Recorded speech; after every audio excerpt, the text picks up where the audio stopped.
Olá meus amigos, meu nome é Roberto Comum, sejam muito bem-vindos ao canal Psiquiativa. É um prazer estar aqui com vocês. Olha só, dando continuidade ao nossas aulas de análise do comportamento, desse livro aqui, que é o Princípios Básicos de Análise do Comportamento, vamos estudar hoje o capítulo 2.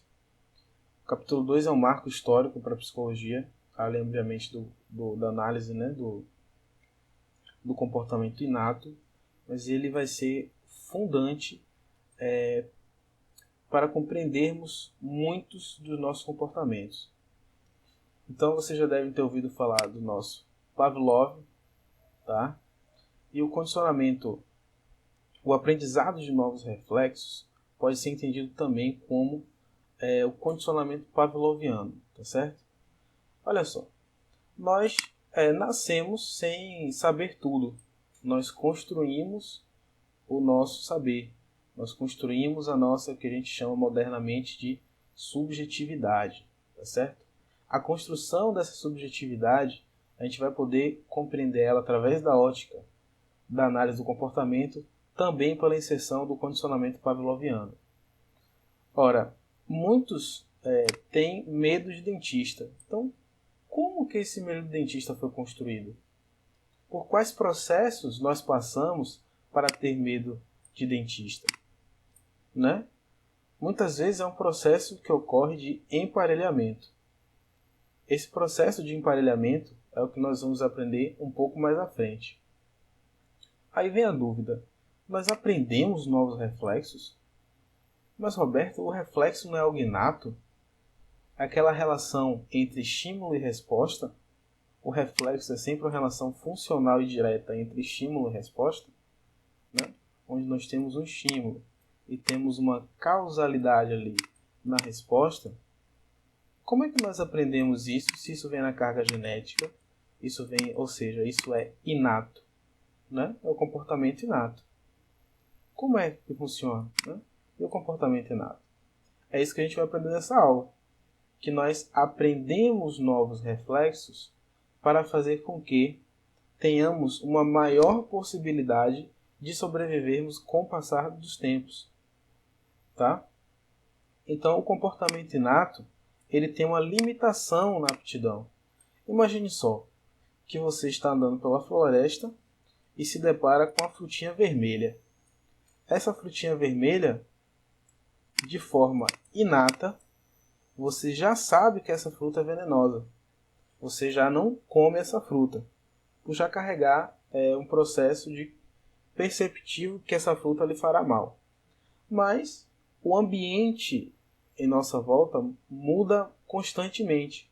Aí o que você faz? Você faz uma viagem para Amsterdã e encontra uma carambola. Acho que nem tem carambola em Amsterdã, mas o que você encontra é uma carambola em Amsterdã. Encontrando uma carambola em Amsterdã, você vai comer. Pronto, comi a carambola.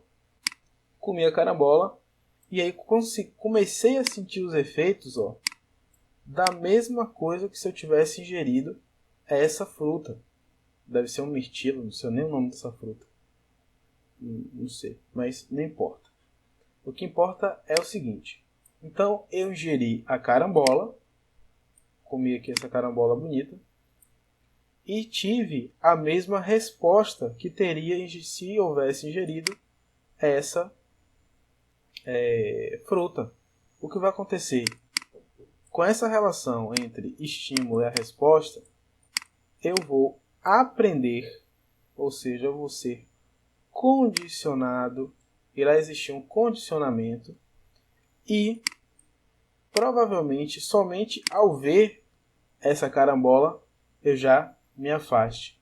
Me afastando, eu evito o consumo, no exemplo aqui, dessa fruta e não vou ter intoxicação, não vou ser envenenado, ou seja, eu terei uma possibilidade muito maior de propagar a minha espécie.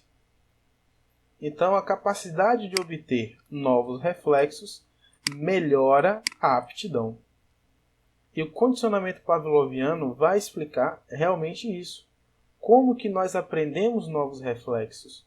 Como que nós temos esse medo do dentista? Né? Como é que nós construímos certas fobias? medo de dirigir, medo de rato, medo de barata, essas fobias que ao olhar, diria, secamente aquela situação de medo, fala, poxa, você tem medo de barata? Racionalmente, se você for explicar para aquela pessoa que barata não acarreta nenhuma ameaça real, uma barata não vai te matar, certamente, a não ser que seja uma barata mutante, mas a barata não vai te matar. Porém, essa emoção, como nós vimos, a emoção é um processo que carrega consigo características inatas, do inatismo, tá? E essa característica de relação inata, ela não passa pelo processo perceptivo. Não adianta você falar para aquela pessoa, olha, fulano, não tenha medo de barata. Porque esse processo é um processo muito mais automatizado, tá? É um processo onde acontece o estímulo e a resposta. Simplesmente o estímulo visual da barata, o que ele vai fazer?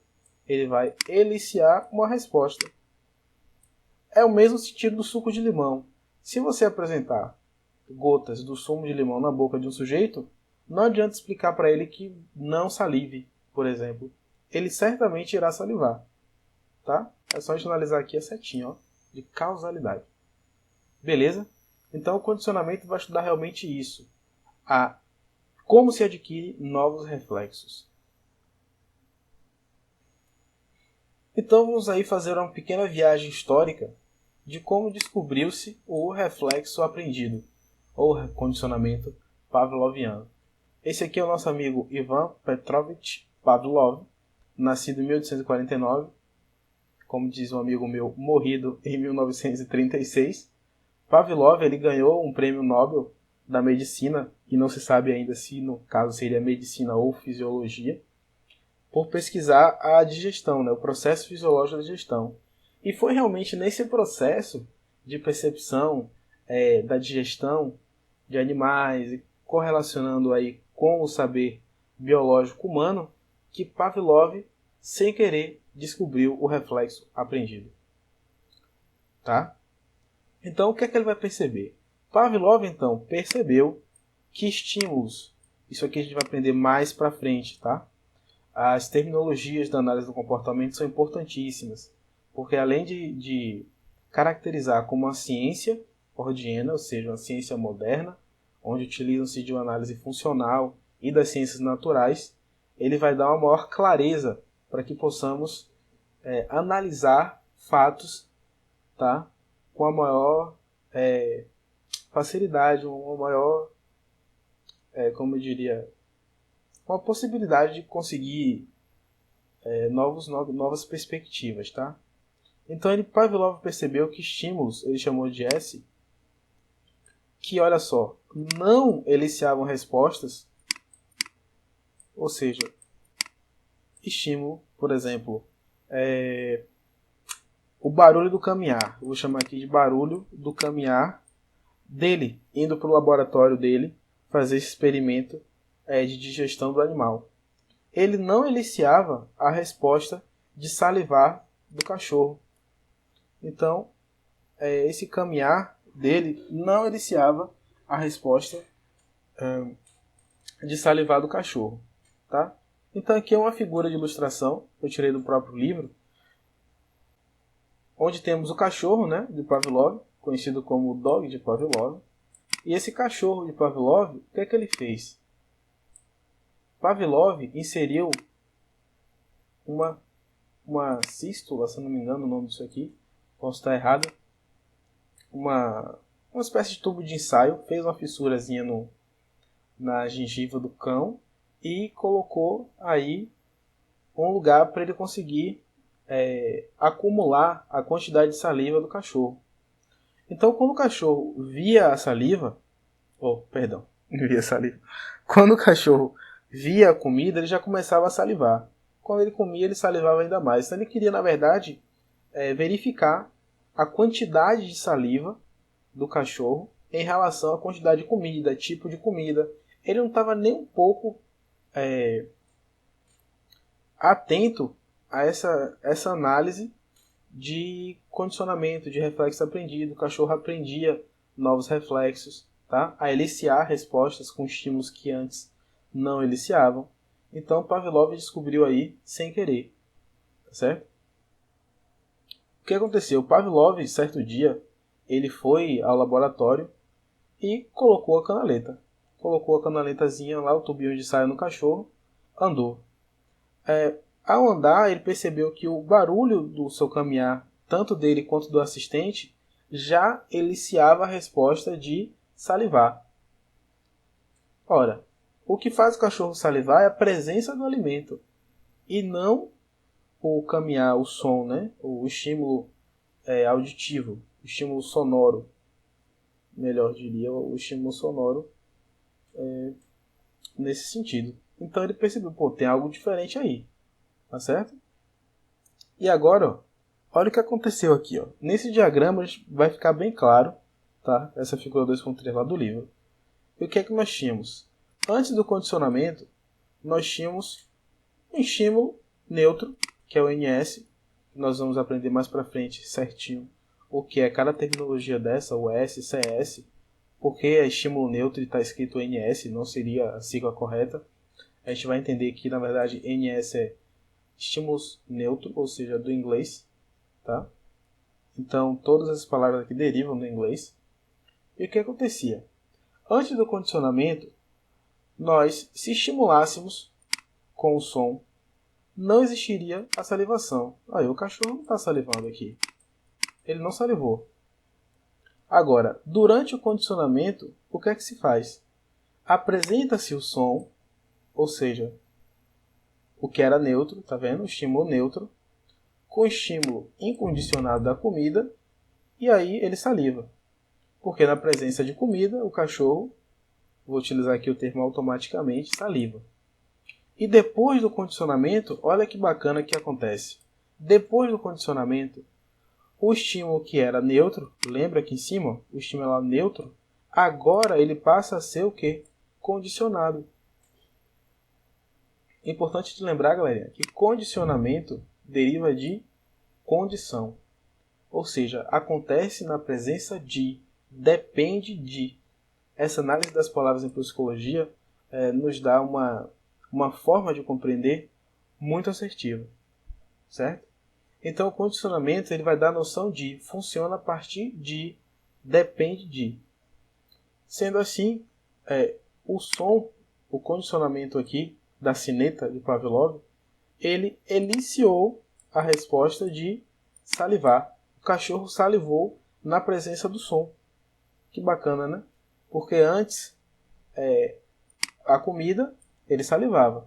Com o som, ele não salivava. Então, houve o processo de emparelhamento.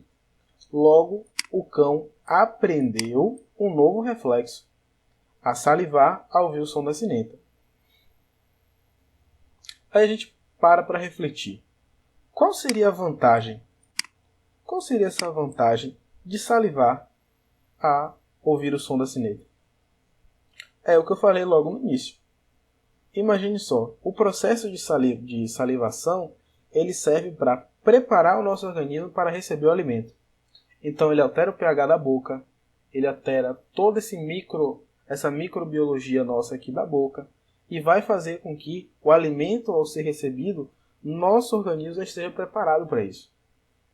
O organismo estando preparado, nós temos um maior processo de adaptação, nosso corpo funciona melhor, nós conseguimos o quê? Aquele processo de aptidão, ou seja, o nosso sucesso reprodutivo tem a maior probabilidade de acontecer, tá? Então a vantagem que eu botei aqui entre aspas do salivar da sineta é realmente essa. Aprendendo novos reflexos, o processo de aptidão, o processo de adaptação do sujeito a novos ambientes ocorre.